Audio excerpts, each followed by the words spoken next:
Ենթադրվում է, որ մերձավոր արևելքը պարզապես անվերջ նավթի պաշարներ է և անվերջ ավազաթմբեր։ Բայց սա հսկայական թյուր կարծիք է։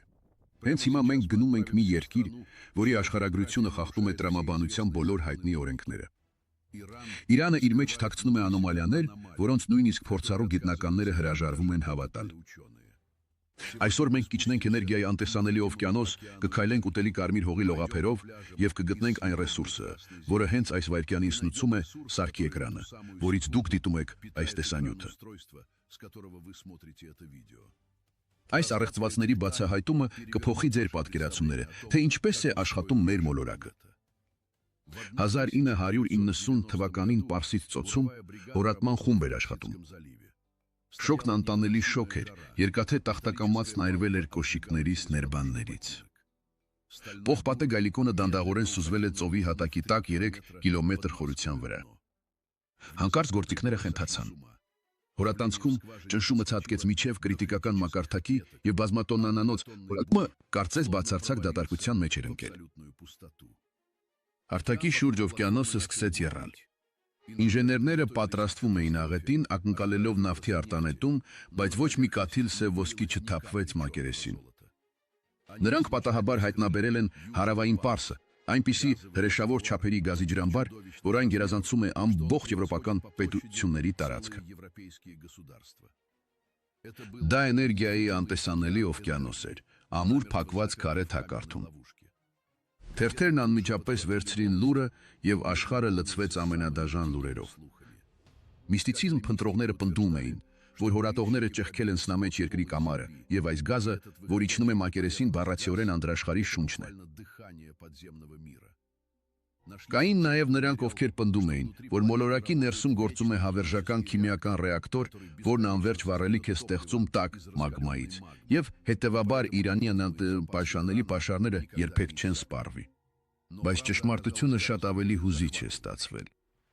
Այս անտեսանելի օվկիանոսը հսկա գերեզմանոց է պատմական կյանքից առաջ։ Միլիոնավոր տարիներ առաջ տաք ծանծաղ ջուրը ցողեց այստեղ, եռացող միկրոօրգանիզմներով։ Մեռնելով նրանք ընկան հատակը, իսկ հետո տեկտոնական թիթեղները ջախջախեցին այս տարածությունը, օրգանական նյութերի շերտերը գետնի տակ քաշելով։ Այնտեղ խավարի մեջ, հրաբխային օդափոխության ջերմաստիճանում և 1 քառակուսի մետրի վրա 1 ամբողջ երկնաքերի կշռին հավասար ճնշման պայմաններում, օրգանական նյութերը թխվում էին մաքուր մեթանի մեջ։ Պինտաղի հսկայական գմբեթը ծածկել է այս գազային ռումբը, թույլ չտալով այն փախչել։ Սա հեռու է մշտական շարժման մեքենայից, բայց այս պաշարները բավարար են երկրագնդի կեսը էլեկտրաէներգիայով ապահովելու համար շատ տասնամյակներ շարունակ։ Ինժեներները շարունակում են գողանալ անտեսանելի տառը ջրի տակ, բայց ցամաքում մեզ ավելի տարօրինակ բան է սպասում։ Տեղացի ֆերմերները բառացիորեն փոշուց արդյունահանում են մի ռեսուրս, որն ավելին արժե, քան մաքուր ոսկին համաշխարհային շուկաներում։ Իրանի արևելքում կա մի անապատ, որտեղ ամռանը գրեթե կենդանի ոչինչ չի գոյատևում։ Բայց տարին մեկ անգամ ու շաշնանը այստեղ հրաշք է տեղի ունենում։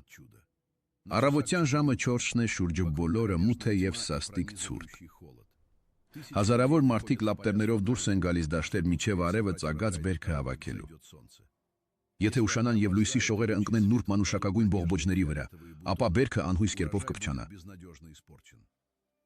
Մարդիկ ձեռքով, փորձելով չշնչել բույսերի վրա, պոկում են 3 փոքրիկ կարմիր թել կրոկուսի ծաղիկներից։ Սա զաֆրան է։ Մեկ հանկարծակի շարժումն ու ամենաբարակ թելը կվերածվեն անպետք աղբի, ամբողջ տարվա ընթացքում ընտանիքին զրկելով եկամուտից։ Միջնադարում ալքիմիկոսները չէին հասկանում, թե որտեղից է նման հզոր գույն ու բույրը չոր, անշունչ երկրի վրա։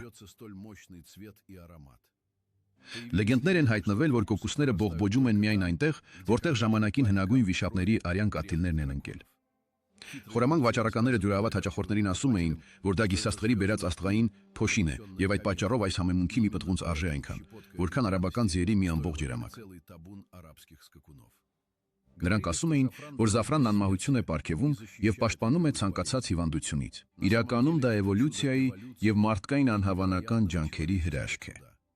Այս ծաղիկը ֆիզիկապես անհնար է հավաքել կոմբայնների հետ։ Սառը երկաթը պարզապես կկործանի փխրուն ծաղկաթերթերը։ Ընդամենը 1 կգ մաքուր համեմունք ստանալու համար մարդիկ պետք է ձեռքով տեսակավորեն մոտ 200,000 բողբոջ։ Պատկերացրեք երկու հսկա մարզադաշտի չափ դաշտ, որը դուք պետք է անցնեք ձեր ոտքերի վրա, պինցետներով պոկելով յուրաքանչյուր թելը։ Զաֆրանի գաղտնիքը կրացին կոչվող նյութի մեջ է։ Սա այնքան հզոր բնական ներք է, որ բավական է ընդամենը 2 թել, ջրի մեծ տակառը վառ դեղին ներկելու համար։ Բույսն իր ողջ կենսական ուժը սեղմել է միկրոսկոպիկ ծավալի մեջ, որպեսզի գոյատևի աններելի կլիմայական պայմաններում։ Բայց որպեսզի այս նուրբ ծաղիկներն ընդհանրապես ծնվեն, նրանք խիստ ջրի կարիք ունեն։ Իսկ մակերեսի վրա ոչ մի առու չկա։ Նրանց գոյատևման գաղտնիքը թաքնված է գետնի տակ և 90 խորության վրա, որտեղ հոսում են խորը անտեսանելի գետեր։ Կեսօր դաշտի Կևիր անապատի սրտում։ Այստեղ արևը ֆիզիկապես ճնշում է ձեր ուսերին։ Ջերմաստիճանը բարձրանում է 50 աստիճանից բարձր, իսկ տաք չոր օդը այրում է թոքերը ամեն շունչից հետո։ Հենց այս անշունչ ամայի մեջտեղում հետազոտողները գտնում են 5 քարերով շարված աննկատելի նեղ ուղղահայաց ջրոր։ Եթե քեզ պարանով կապես ու սկսես իջնել, ապա բառացիորեն 10 մետրից հետո աշխարհն արմատապես փոխվում է։ Խեղդող ջերմությունը նահանջում է, փոխարինվում է ծակող սառցե ցրտով։ Դուք պարուրված եք թանձր անթափանց խավարի մեջ, որի մեջ լսվում է հզոր վախեցնող մռնչյուն։ Վառելով հզոր լապտերները 30 մետր խորության վրա, հետազոտողները տեսնում են անհավանականը՝ բյուրեղյա մաքուր քաղցրահամ ջրի հզոր թրթրացող հոսքը։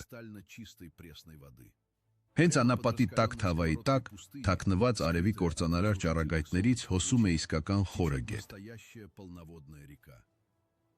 Հենց այս թաքնված զարկերակները դարեր շարունակ փրկել են ամբողջ մեգապոլիսներ ավազների մոտ անմիջական մահից։ Երբ եվրոպացի առաջին ճանապարհորդներն ու առևտրականները հանդիպեցին այս խորհրդավոր ջրորներին, նրանք հրաժարվեցին հավատալ դրանց մարդկային ծագմանը։ Տեղացի քոչվորները նրանց պատմում էին հին հեքիաթներ, որ այս հսկա ստորգետնյա լաբիրինթոսները փորել են ստորգետնյա ոգիները, ջինները։ Լեգենդներն ասում էին, որ ջինները դա արեցին ընդամենը մեկ գիշերում, արդարներին մեծ երաշտից փրկելու համար։ Եվ այս միստիցիզմին զարմանալիորեն հեշտ էր հավատալը։ Ի վերջո թվում էր բացարձակապես ահնարին, որ հնագույն մարդիկ, ովքեր չուտեին ոչ հիդրավլիկ էքսկավատորներ, ոչ հզոր հորատման սարքեր, առավել ևս լազերային հարթեցման եւ արփանյակային նավիգացիոն համակարգի կարողարտնային պինդ ժայռերի միջով կառուցել նման ցնցող հավասարսարության լիսեռներ։ Նույնիսկ տեսություններ կային բարձր զարգացած այլմոլորակային քաղաքակրթությունների անմիջական միջամտության կամ անհետացած Ատլանտիսի ժառանգության մասին, որի մեքենաները հալեցնում էին քարը։ Ճանապարհորդները չհասկացան, թե ինչպես են փորողները կարողացել շնչել գետնի տակ եւ ինչպես են նրանք մնացել ճանապարհի վրա բացարձակ մթության մեջ։ Բայց իրականությունն ապացուցում է, որ մարդկային համառությունը կարող է հրաշքներ գործել։ Այս վիթխարի համակարգը կոչվում է քյարիզը։ Հազարավոր տարիներ առաջ պարսիկ ինժեներները հասկացան դաժան ճշմարտությունը։ Եթե թույլ տաք լեռնային սառցադաշտերի հալված ջուրը հոսել անապատի մակերեսով, կիզիչ արևը այն գոլորշիացնի մի քանի կիլոմետրի ընթացքում, թողնելով միայն աղի կեղև։ Ուստի նրանք խելահեղ որոշում կայացրին գետերը թաքցնել գետնի տակ։ Քյարիզայում ջուրը հոսում է գրավիտացիոն ուժով բացառապես ֆիզիկայի եւ սովորական ձգողականության օրենքների շնորհիվ։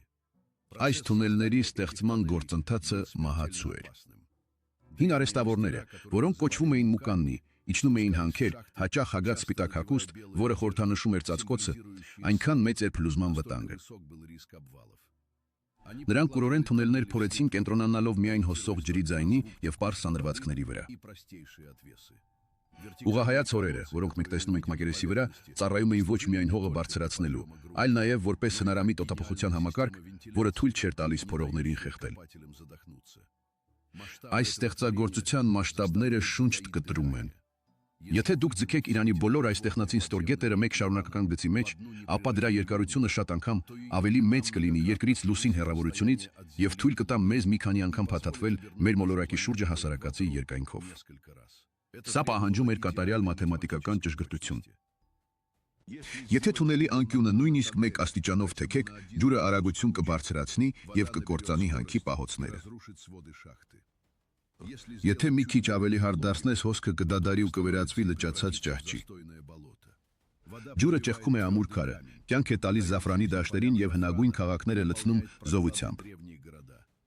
Բայց եթե ճանապարհորդենք երկրի շատ հարավ, կտեսնենք, թե ինչպես են աղերն ու հանքանյութերը ենթարկվել այնպիսի տարօրինակ երկրաբանական ռեակցիայի, որ ստեղծել են լեռներ, որոնք բառացիորեն կարելի է մատուցել ընթրիքի համար։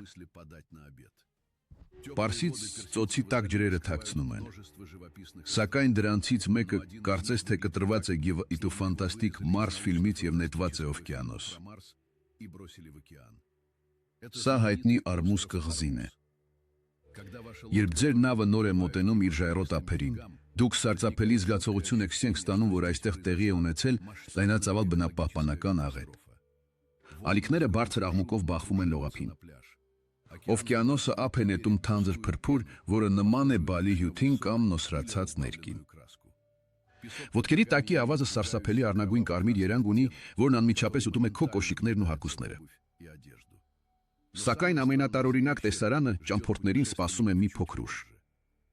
Տեղի բնակիչները գնում են լողափ, բավականին հանգիստ հավաքում են այս կարմիր մարսյան հողը, տանում տուն, զգուշորեն մաղում, խառնում ջրի հետ եւ ուղղակիորեն ավելացնում իրենց սննդի մեջ։ Նրանք թխում են ավանդական թոմշի հացը տաք երկաթե թիթեղների վրա, առատորեն շաղ տալով կարմիր կղզու փոշու հետ։ Հողից թանձր, կծու սոուսներ են պատրաստում ու դրանով համեմում նոր որսած ձուկը։ Դրսից հավատալն աներևակայելի դժվար է, բայց այստեղ մարդիկ բառացիորեն ուտում են այն լեռները, որոնց վրա քայլում են։ Շատ զբոսաշրջիկներ, ովքեր առաջին անգամ են գալիս Արմուզ եւ չգիտեն նրա պատմությունը, իսկական խուճապի մեջ են ընկնում, տեսնելով արյունոտ լողափերը։ Այս մեկուսացված վայրի մասին խելահեղ, սարսափելի տեսություններ են շրջանառվում տարբեր ճանապարհորդությունների եւ դավադրությունների ինտերնետային ֆորումներում տասնամյակներ շարունակ։ Որոշ հեղինակներ լիովին վստահությամբ գրում են, որ ամբողջ կղզին գաղտնի ռազմական ուսումնավարժական բազա է, որը փակվել է անցյալում։ Իբր սառը պատերազմի տարիներին այստեղ իրականացվել են գերզոր կենսաբանական կամ քիմիական զենքի անօրինական փորձարկումներ։ Իսկ այս ագրեսիվ կարմիր գույնը տոքսիններով հողի խորը աղտոտման անմիջական հետևանք է։ Այլ էնտուզիաստներ պնդում են, որ հին ժամանակներում հսկա երկնակարն ընկել է կղզու կենտրոնը։ Տիեզերական այս այցելուն իբր ընդմիշտ թունավորել է երկիրն ու ստորերկրյերը հազվագյուտ այլմոլորակային հանքանյութերով, որոնք այժմ կամաց-կամաց փոխում են այն բնակիչների գիտակցություն ու դնթն, ովքեր համարձակվում են ուտել այս երկիրը։ Փաստորեն այստեղ չկա միստիցիզմ կամ քիմիական աղտոտվածություն։ Ամեն ինչ բացատրվում է զարմանալի, ծայրահեղ երկրաբանությամբ, որը բացարձակապես անվտանգ է եւ նույնիսկ շահավետ մարդկանց համար։ Կարմիր հողի արմուզը հեմատիտային միներալ է։ Պարզ առօրյա լեզվով ասած, դա բարձր խտացված բնական երկաթի օքսիդ է։ Այս կոնկրետ հողը ոչ միայն ուտելի է, այլև մայն գործում է որպես զոր վիտամինային հավելում, հարստացնելով կղզու բնակիչների սննդակարգը հիմնական երկաթով եւ սնդին հաղորդելով յուրահատուկ թեթևակի հողեղեն կծու համ։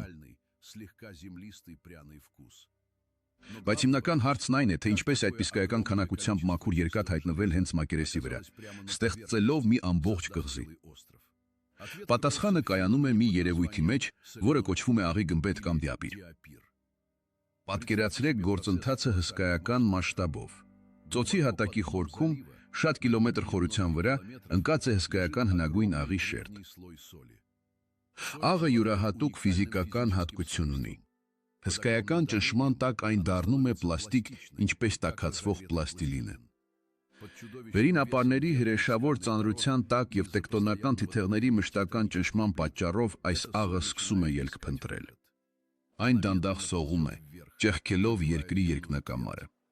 Այն բարձրանում է մոլորակի շերտերի միջով, ինչպես հաստ ատամի մածուկը, որը հսկան ուժով սեղմում է խողովակից։ Երկրի ընդերքը ճեղքելով այս աղի պղպջակը մակերես է մղում այն ամենը, ինչին հանդիպում է,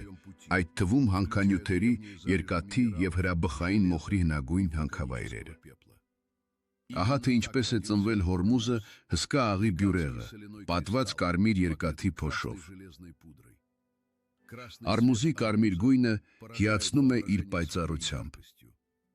Բայց եթե մենք լքենք խեղդված հարավային ափը եւ գնանք երկրի շրջուսիս, իջնելու մութ սառույցի հանքերը, ապա այնտեղ կգտնենք մի գույն, որը դարձել է մի ամբողջ հնագույն քաղաքակրթության խորհրդանիշ, հնագույն Նիշապուր քաղաքի ծայրամասերը։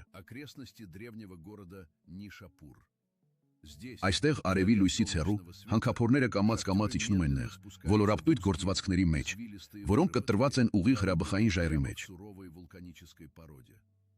Այս ստորգետնյա լաբիրինթոսների օդանձրտր եւ ծանր է քարի մանր փոշուց, որն ակնթարթորեն նստում է մաշկի վրա եւ դժվարացնում շնչառությունը։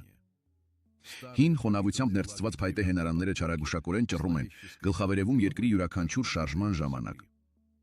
Մարդիկ աշխատում են ծանր ժայռերով եւ մուրճերով մշտական մթության մեջ, ամեն րոպե վտանգի տակ լինելով մահացու փլատակների տակ, եթե ժայռը ցնցվի։ Եվ հանկարծ այս մոխրագույն, անկենթան քաոսի, փոշու ու քարի մեջ կախարդանք է տեղի ունենում։